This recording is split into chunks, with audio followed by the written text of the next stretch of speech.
Cape Cod, Massachusetts is a popular summer vacation spot. And now, a new attraction is drawing tourists to the quaint towns, pristine beaches, and sparkling waters. Great white sharks.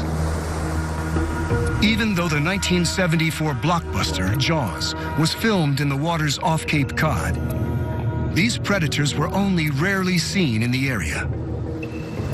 Now, suddenly, they're here, right off the beaches. How are you? Leslie Reynolds is the chief ranger for the Cape Cod National Seashore. Wow. Charged with keeping the public safe. The arrival of great white sharks at the height of the summer beach season is making her job more challenging. There's already been one attack. Last year, there was a bite that occurred at Boston Beach on a swimmer. In 2012, a swimmer was attacked just offshore. Luckily, he survived with limbs intact. Keep moving. With more sharks showing up, the chance of another attack is on the rise. It's really not a matter of if, it's when. Greg Scommel is the top shark biologist for the state of Massachusetts. His job is to protect sharks and people. According to records, the last fatal great white shark attack here was in 1936. But halfway around the world, the state of Western Australia has not been so lucky. An unusual spate of shark attacks over a 10-month period left 5 people dead. September 2011, Kyle Burden, bodyboarding. October 2011, Bryn Martin, swimming at Perth's famous Cottesloe Beach. The hunt for a killer white pointer. And George Wainwright, scuba diver. March 2012, Peter Kerman, diving with his brother. And in July, Ben Linden, surfer. But it's not just great whites that are a threat. Other species known to attack humans are bull sharks, hammerheads, bronze whalers, and tiger sharks.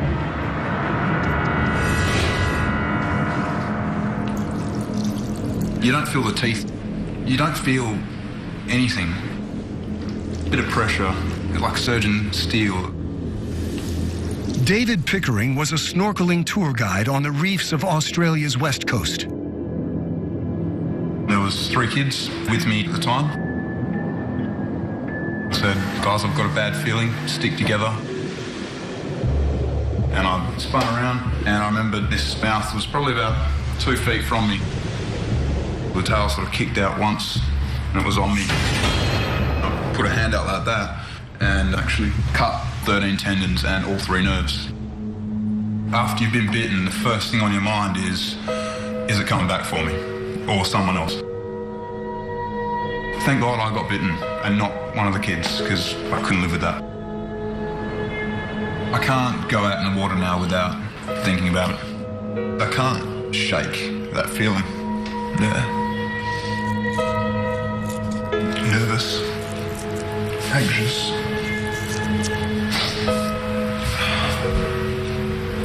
This is what it reduces me to. And when you love something so much, then you can't do it. I used to take things for granted. Like having a limb that works perfectly. But now I appreciate every day. What triggers sharks to attack humans when we're not their natural prey? And can scientists find a way to prevent these tragic events?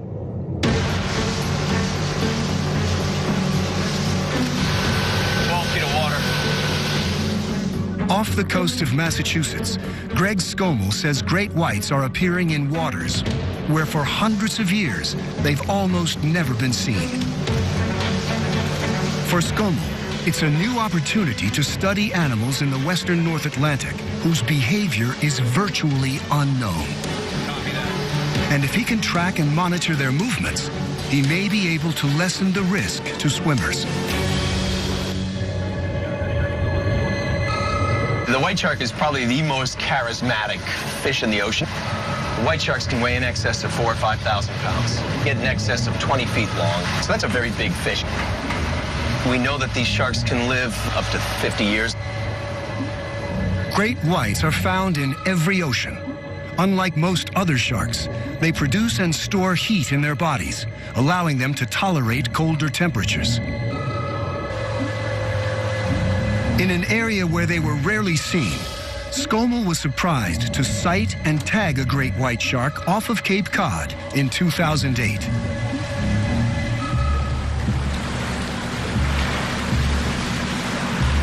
Over the next 3 years, he tagged 17 great whites. Then, in 2012 alone, he tagged 17 more. If you said to me 5 years ago, you're going to tag 34 white sharks in the next 4 years, I'm going to say you're out of your mind. Why has Cape Cod suddenly become the summer hunting grounds for one of the ocean's most dangerous predators? For Scommel, the answer is obvious. On the beaches and in the water, seals. It wasn't until we had the development of these seal aggregations here in the eastern side of Cape Cod that the white shark started to take notice.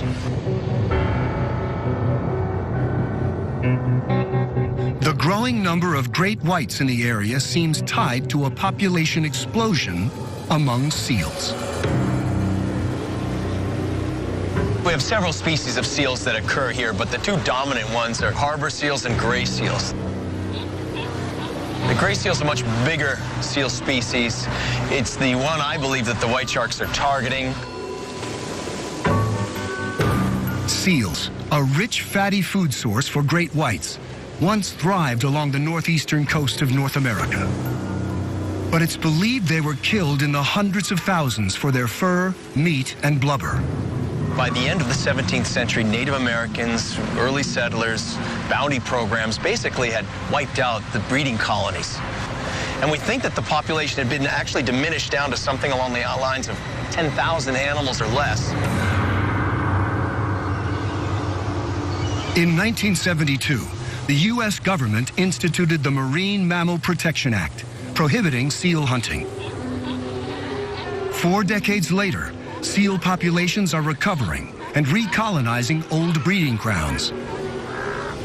Gray seals get to be about 700-800 pounds and 8-9 feet long.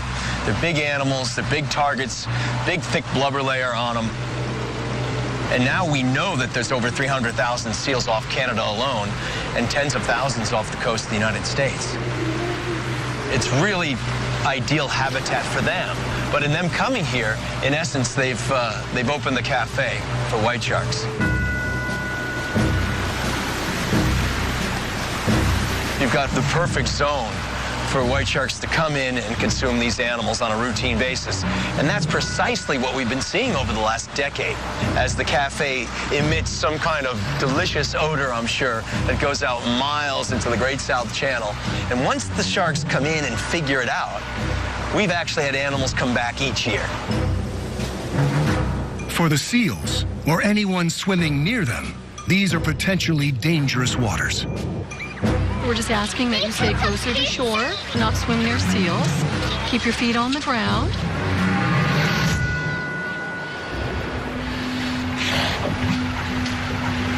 You know, in the last several years, we've been seeing more and more evidence of these seals being attacked.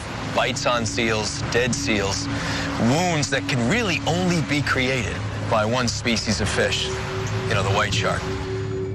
Sometimes, Scommel finds only what's left. These are the intestines of a seal, and that would be really good evidence of an attack. That's all that's left, which is pretty amazing. It is ironic that 10 miles or so from here is, you know, the set of the movie Jaws. We talk about Jaws as this Hollywood production that was fantasy. And if we look at all the elements of Jaws, we see really many parts of it that are somewhat true. What Spielberg did was just take those tidbits of truth and exaggerate the hell out of them. The white shark getting 20 feet long becomes the white shark 25 feet long. The white shark nibbling the boat, it becomes the white shark sinking the boat.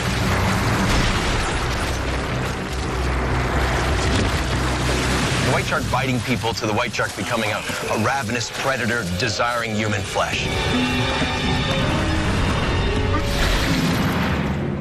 All it takes is just, one person to be killed in this area, and that fiction can become reality. When we have this kind of geographic overlap between high densities of white sharks and high densities of people, inevitably we get interactions. Is Cape Cod likely to be the next place that happens? Yeah, sure. This is Shark Cove. This is the one we get most of the detections on, right? Right. Scommel detects the presence of the sharks he's tagged over the past 4 years with a series of acoustic receivers suspended in the water. So number 4. E4. The tags transmit a signal indicating that Scommel's sharks are returning to their summer hunting grounds. We've had a shark here today within the past half hour. This kicks his tagging effort into high gear.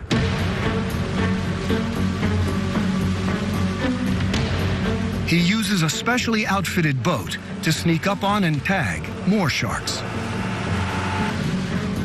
If Scommel finds sharks close to the beaches, he can warn beach officials. If you've got one 20 meters away just sitting in the water, you may not know it's there.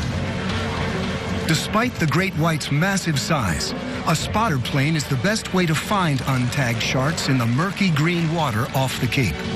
Here we go, right up in the shallows, heading for the shore. See the shadow ahead of you? There, he's coming back. Right under us, right under us. That's our baby. Nice shark. Scommel estimates this great white is nearly 12 feet long, and it's swimming just a few hundred feet from the beach, in water almost shallow enough for a swimmer to stand. Look at it, really moving. Scommel and the boat's captain have modified the technique of harpoon fishing for tagging. We're able to actually sneak up on the shark, place the tag at the base of the dorsal fin. I'm sure the shark feels it to some degree, but I always liken it to perhaps sneaking up on somebody and piercing their ear. Anytime one of these sharks swims within a couple hundred meters of one of these receivers, we get a timestamp on that receiver. We'll look at it at the end of the year and get a sense of who's around, when they arrive, when they leave, and where they spend their time. This will allow us to figure out whether or not that shark already has a tag in it. Scommel uses a hydrophone that will pick up the telltale acoustic signature if this shark has already been tagged. All right, hydrophone's in.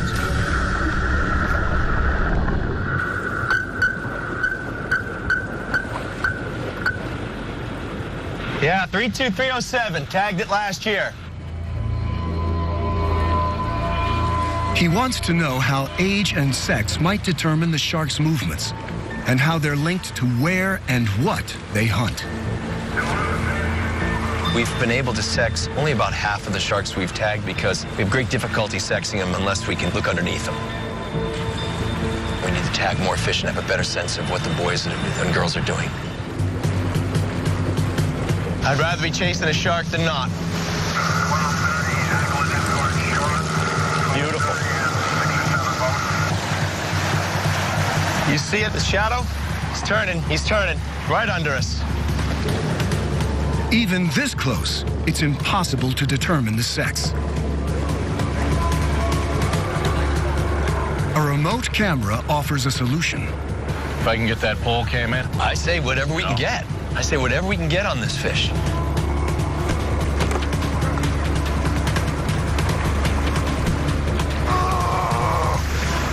How you doing, Nico? Take a break. Man. Take a break. Whew. Oh, yeah.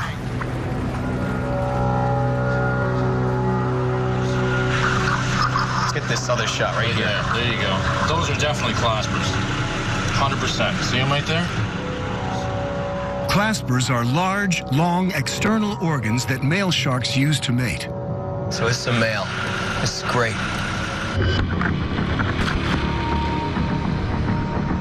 In just one day, Skomel spots 5 great whites. I see a little boat paint on that fish. Some he's tagged in previous years. I see one of the tags, it's red. And newcomers too. Animals that have been elusive can now be studied. It's a nice fish. It's perfectly clean. As they successfully tag more and more sharks. It looks really good. Yeah, let's tag him. We got it. We got it. At first, Skomel's tracking data reveals a pattern linked to the movement of the fish sharks eat, with seasonal changes in water temperature. By far, the bulk of the animals move between Cape Cod and an area between Georgia and northern Florida, leaving here anywhere from September to December, arriving in Florida sometime in December. Most sharks follow the continental shelf, moving between the surface and the relatively shallow bottom, down to a few hundred feet. So it's a very simple migratory pattern. But some large, mature female great whites do something very different.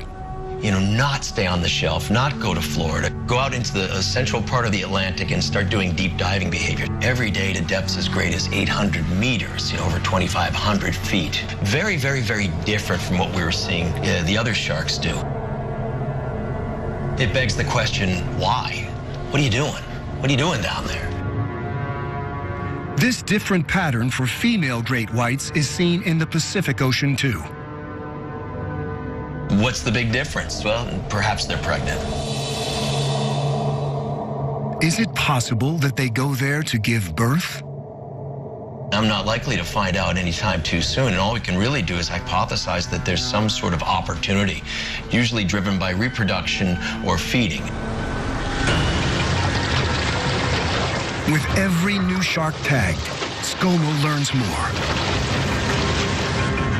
When one of his tagged sharks returned to Cape Cod in February, the middle of winter, it shattered another common assumption. We never anticipated they could tolerate that level of cold water. So we're getting these new insights into the biology and, in many cases, the anatomy of this animal and how it works physiologically. I want these animals to survive. And in order to be able to put in place rules, regulations that allow for the survival of this species, we really need to know about the animal and how it lives from day to day. But there are still many unknowns. It's pioneering stuff. It's never been done before. We never had predictable access to white sharks in the western North Atlantic. And because of all those seals sitting out there, now we do. His acoustic tags may save lives, allowing officials to close beaches when a tagged shark is detected. We can tell where the sharks are and when they approach popular swimming beaches. And in some cases, we've actually reached out to those areas to say, oh, by the way, you've got a shark in your backyard. It's clear that seals are attracting great whites to Cape Cod, where the beaches are the backbone of the region's massive summer tourist season.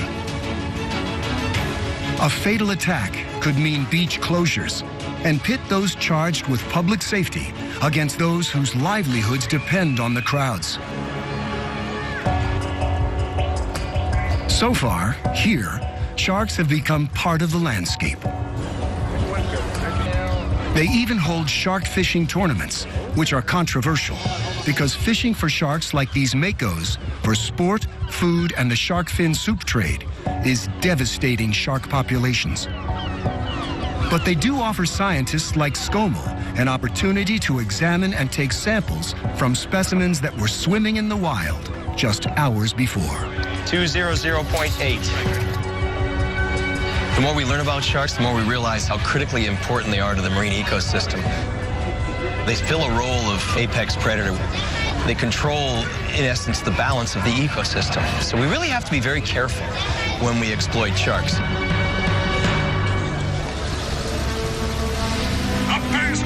While fatal shark attacks on humans are extremely rare, Every year, an estimated 100 million sharks are killed. Among those who want to protect sharks is Wendy Benchley, wife of the late Peter Benchley, author of Jaws. Jaws tapped into a primal fear that all human beings have of apex predators, whether they're tigers or lions or sharks.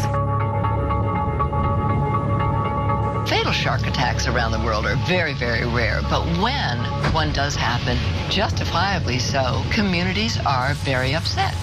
And the initial instinct always of a human is to go out and kill whatever it is that is killing you. Sharks are being finned and killed up to 75 million every single year just for shark fin soup. And it is devastating the populations. But of course, the solution is not to go out and kill. We learned that we needed to keep our apex predators to have an ecosystem that works. And we need our sharks in the ocean to keep our ocean healthy. In Western Australia, sharks are a recognized risk for an ocean-loving public. But interactions with great whites are no less devastating.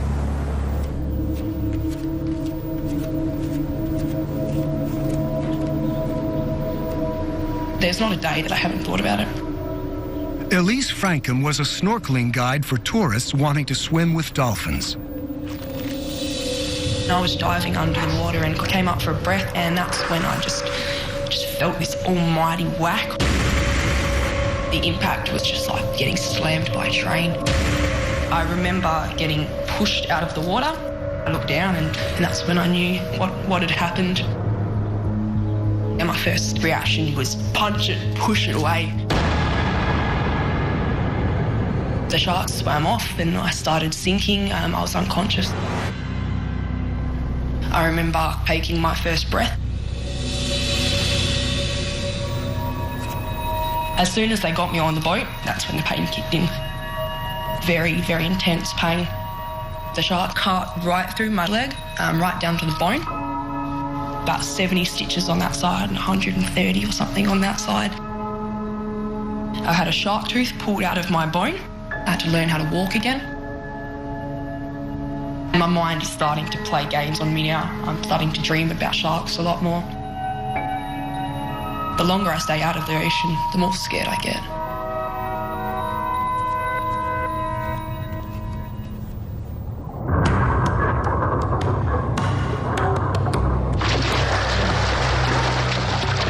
The damage inflicted by a large shark can be devastating. But most often, human victims survive the attack. Why?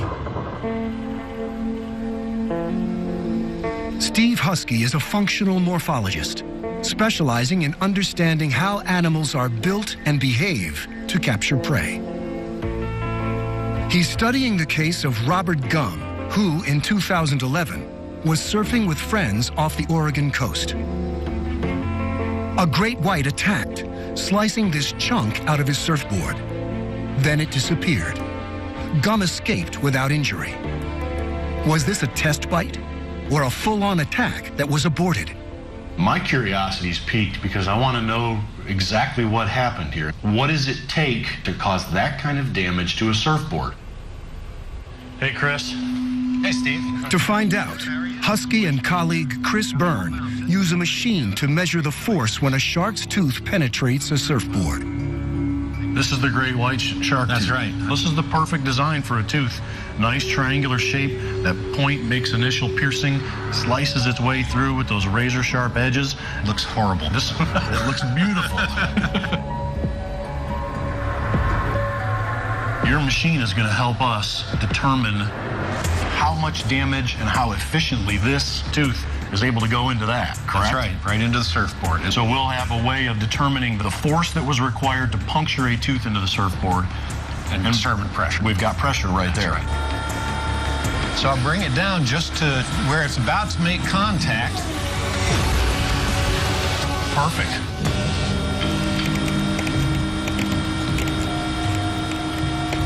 Can you hear it? I can hear it snapping fiberglass. Every serration is making more and more of a hole.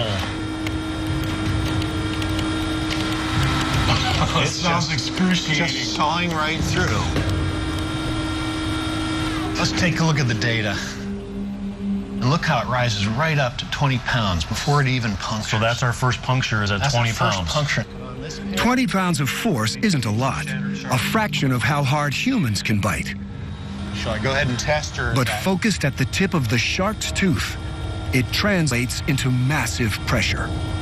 We look at that extremely exquisite small part of the tooth taking 20 pounds of force over that much surface Tiny area. little area. We're talking about net. thousands of PSI. Absolutely.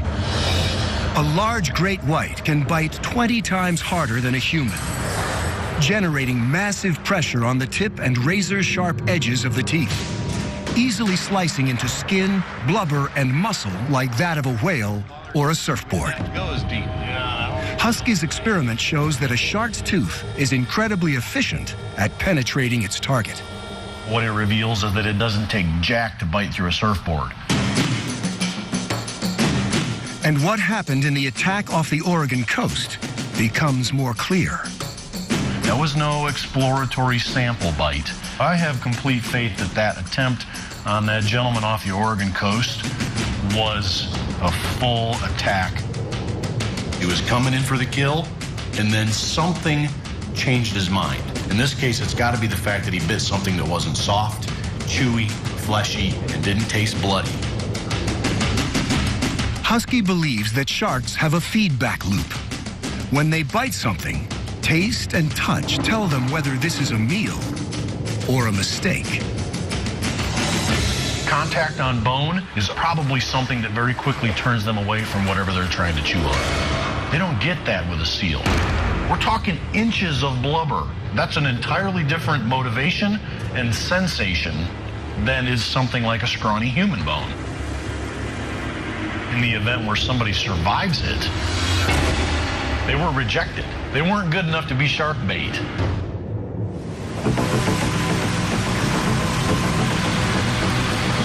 The job of finding out how sharks sense us, what triggers an attack, and how to stop them before they bite, falls to Sean Collin at the University of Western Australia. What interactions we've got with the rigs.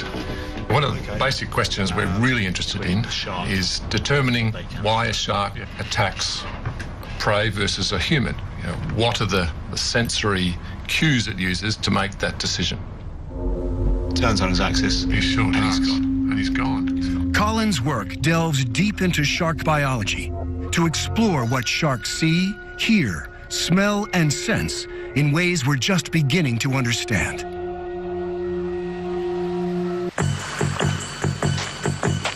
His goal: test all the shark deterrents currently on the market and develop new ones based on groundbreaking science. We want to get rid of the guesswork. We want to base on evidence that we can then rigorously test and have statistical basis to rely on to develop these deterrents and bring them to market. He's come here, the coast of Western Australia, to a place with a well-earned name, Shark Bay.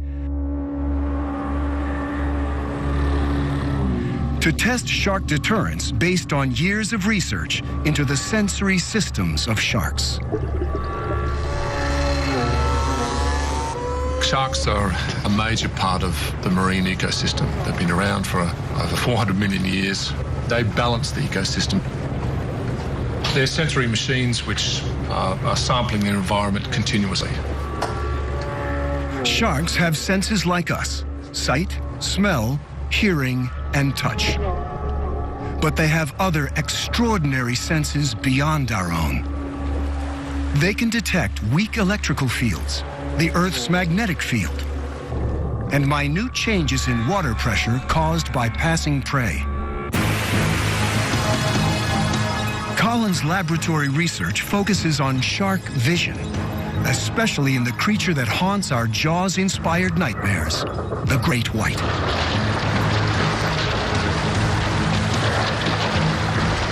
Great white sharks are ambush predators, cruising deeper water to spot prey above them. They see a silhouette of a human, but that casting of that silhouette, high contrast edges, look a lot like a seal, especially if it's on a surfboard or a swimmer at the surface. So if we can work out how a great white visualises its prey from below, we've got a very good chance of preventing an attack. Colin pioneered the technique of determining what sharks can see and how well.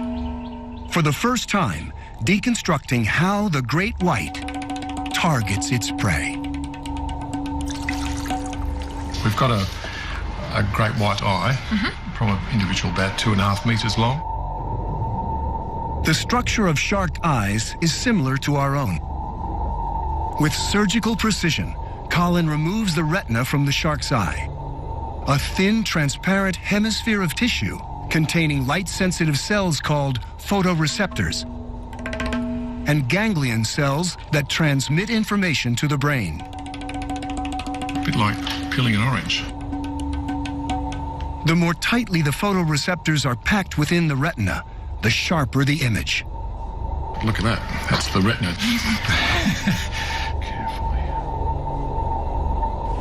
Then, the transparent retina is stained with a purple dye, making the cellular structures easily visible.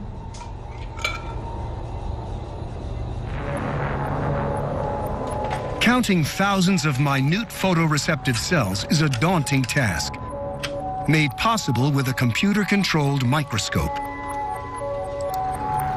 The result is a map of the shark's retina, showing the density of photoreceptors in different areas. In this case, the highest densities of cells occur in this region of the retina. This part of the eye has the greatest ability to see detail, contrast, and movement.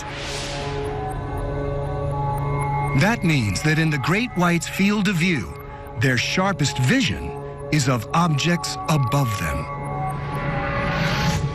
This gives us a lot of information about what part of the eye they direct towards eating prey.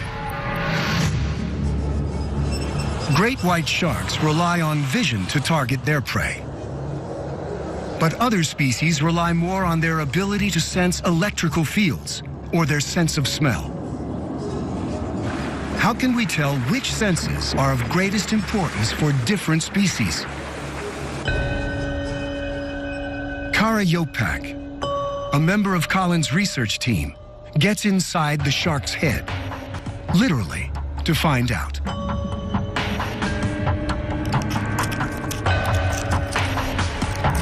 When you look at a brain, I can make fairly good predictions about what that animal's eating, how fast it's swimming, the general environment that it's living in. This is the brain of a great hammerhead shark. Hammerheads are open ocean predators, living along the continental shelf in tropical and warm temperate seas worldwide. They feed mostly on fish. Its regions for the brain for vision are actually not very large. This is likely not to be a very visual animal. Hammerheads rely on other senses, like electroreception, to target their prey. More so than the great white. Here we've got the brains of the great white. The regions of the brain that receive visual input are quite large in comparison to other species, as are the regions of the brain that receive smell. But what becomes very pronounced in the hammerhead is this protrusion here at the front of the brain. And this is a region that we've associated with what we call social intelligence. So you see enlargement of this area in species that form true schools, that aggregate by sex and size, and that often have complex courtship and mating rituals. Whereas in the great white, that region of the brain is not very pronounced, which leads us to believe that the great white is in fact a solitary hunter. There's another conspicuous difference between the brains of these two species. A lot of people are really surprised when they see the brain of a great white, particularly in comparison to the hammerhead, because it looks so small. There's an amazing range of behaviors that the great white's capable of, and it's all controlled by this brain. So there's clearly a difference in senses that these animals are relying on. They all have the same battery of sensory systems, but the relative importance of each of those systems is going to be varied between species. While these sharks have the same battery of sensory systems, there's clearly a difference in the senses they rely on, reflected by which parts of the brain are enlarged, clues to which senses to target for effective deterrence. The idea of creating a blanket repellent that's going to repel all sharks in the same way really isn't realistic. But when we're developing a repellent for a great white shark, we likely want to target the visual sense. If sharks' eyes resemble our own, can they see different colors like us? Colin thought that sharks, like some stingrays, their close relatives, would have color vision similar to ours. For fish and humans, color vision is made possible by 3 different types of cells in the retina, called cone cells, each one responding to a different color: red, green, or blue. In Sean Collins' lab, Nathan Hart uses a machine that measures what color light the shark's photoreceptive cells are sensitive to. So you can see here the beams it scans through from the UV to the red. What he finds in the shark species they've examined, including great whites, is that they only detect one color of light in the green part of the spectrum. Everything they see is in shades of that color. For us, with no other color to compare, it's like black and white. We were very surprised to find out that sharks were colorblind. 2 out of the 3 cone photoreceptors were missing. So we only found a single cone photoreceptor. Now this means that they don't have the machinery within the retina to process color. Colin believes this inability to see color and a reliance on high contrast are keys to creating an effective deterrent for many species of shark. The great white shark attacks in Western Australia were an unusual series of events. Colin and other shark researchers want to know what factors could have triggered the attacks, and if there's a way to stop sharks before they bite.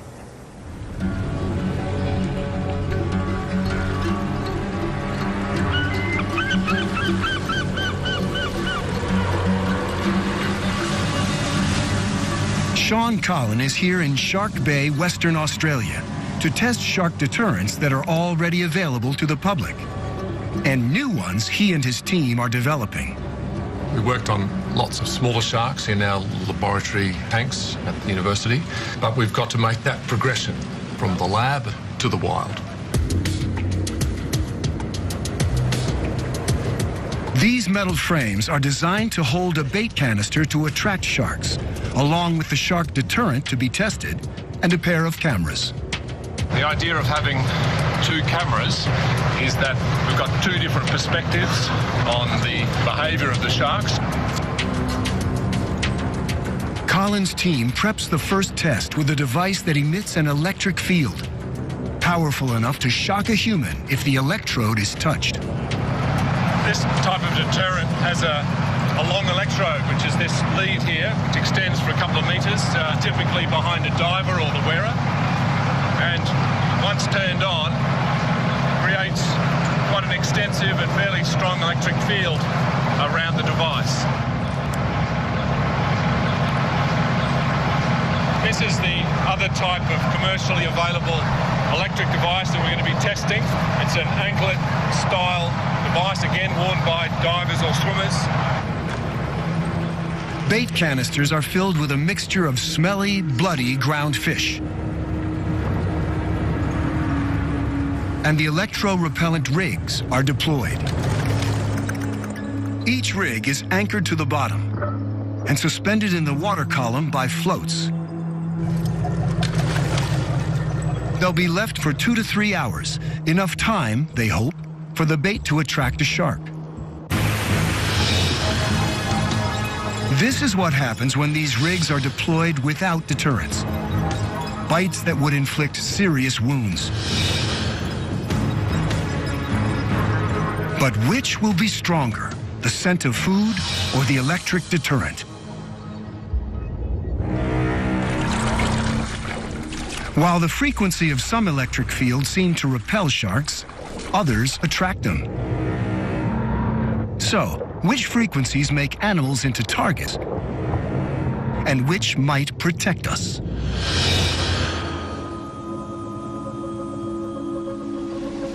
Ryan Kempster has developed techniques in the lab to find out. Bamboo sharks, small and easily kept, hunt for prey hiding under the sand, given away by the electrical impulses of their muscles.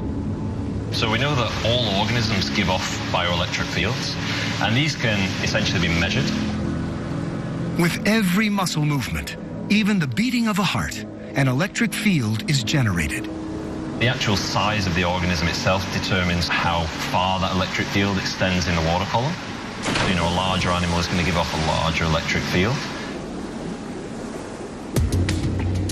With electrodes attached to this acrylic plate, which he buries under the sand, Kempster simulates the tiny electric field of the shark's prey, a small crustacean or fish. With a camera mounted above the tank, he records when the shark bites at the electrodes, indicating it has sensed the electric field.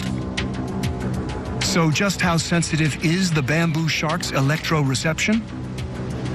They can sense down to around about 1 nanovolt. Essentially, this is a billionth of a volt. So it's an incredibly low electric field. So they're really, really very sensitive to the bioelectric fields of potential prey. Kempster measures the strength of the electric field and the distance at which the sharks can sense it. Oh, there we go. That was a good one. So you can really see it's really kind of this zone here where they have to get within to react. It's really very close range sense. So they would typically use their other senses to hone in on where the prey is, and then it's really that last minute feeding strike they would use their electroreception to assist them to locate that prey. Oh, there we go. Electroreception is a short-range sense. It's only when a big shark gets close that its electrosense locks on to a living target.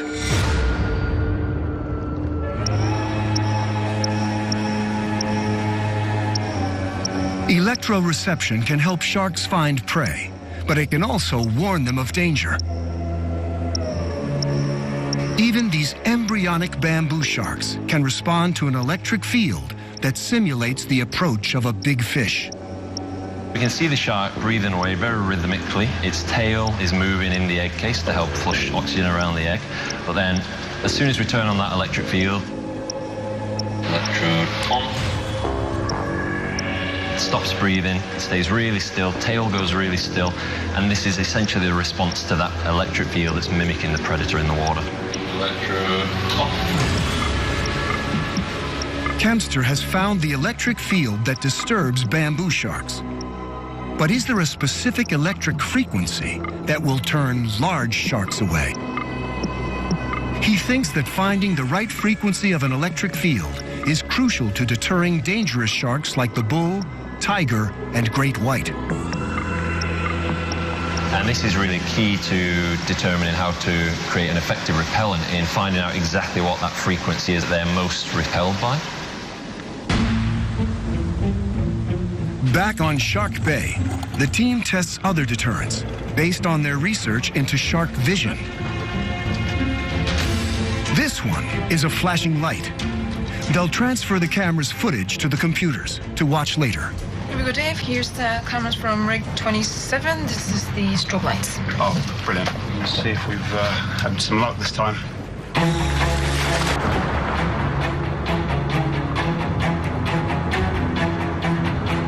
In the meantime, they've got another deterrent to test.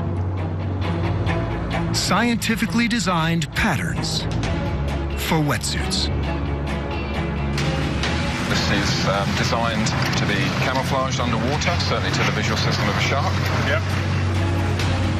As Colin and Hart discovered, sharks are colorblind.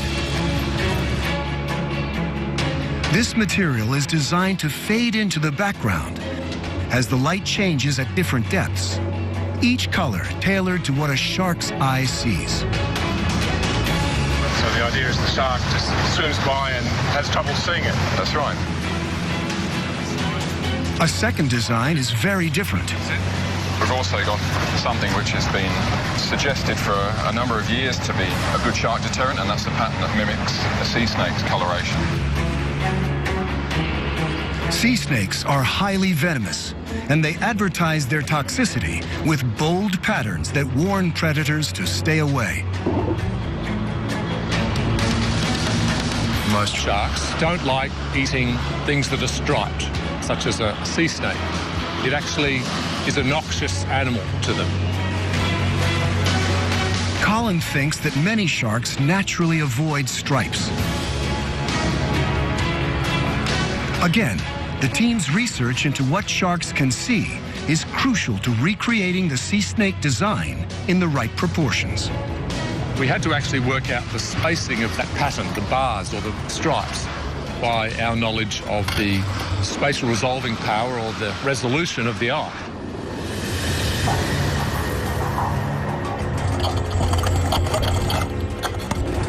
The underwater cameras run continuously.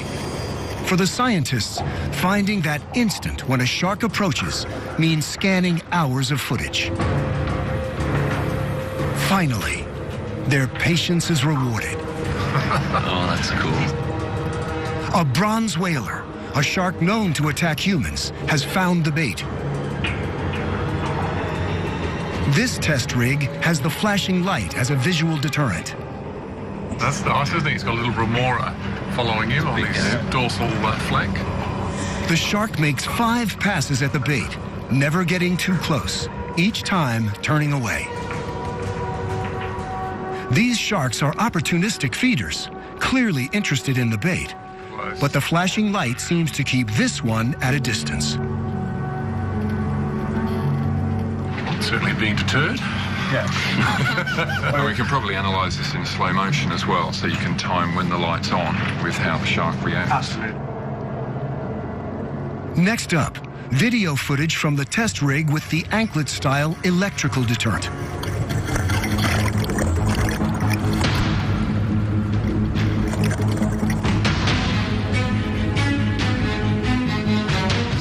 Oh, look at that. Look at that. God. It's a hammerhead. Wow. Hammerheads hunt with electroreception, and they seem especially sensitive to electrical fields. God, he came straight in. Right towards the bait, and then almost did a 180-degree turn straight away. Yeah, it looks like he was deterred, all right. And this is the where the device was turned on with the electric field extending out. Oh, that was amazing.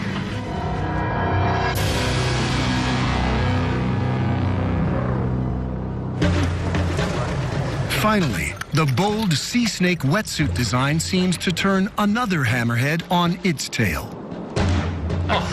He reacted almost instantaneously.